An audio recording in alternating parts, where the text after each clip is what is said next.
Welcome to our channel. Today we how to restore form submissions routing with Jotform webhooks, full guide step by step clearly. Open your Jotform account and navigate to your existing form. Select the form you want to work on. Go to the Settings tab located at the top of the page. On the left sidebar, click on Integrations. In the search bar, type webhooks and select it from the results. You will see the option to add a webhook URL. Copy the URL where you want to send your form submissions. Make sure the URL is set up to accept HTTP. Paste the copied URL into the webhook URL field in Jotform. Click on the Complete Integration button to save your webhook. To test if the webhook is working, you can submit a test entry through your form. Check the receiving endpoint to confirm that the submission has been received. If the test works, you can ensure it is functioning correctly for future submissions.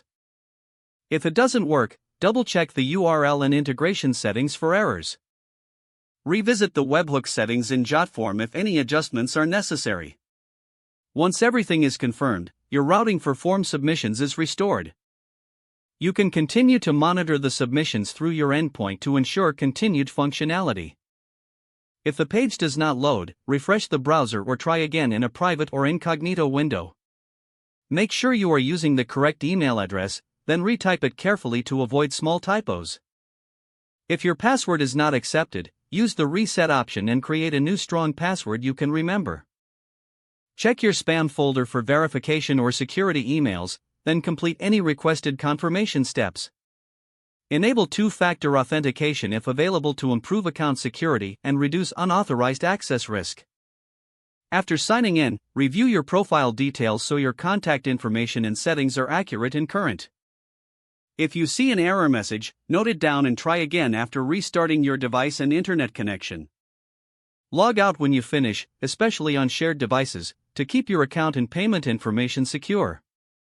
If the page does not load, refresh the browser or try again in a private or incognito window. Make sure you are using the correct email address, then retype it carefully to avoid small typos.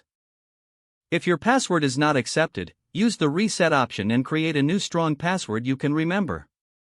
Don't forget to like this video and subscribe to our channel for more step-by-step tech guides.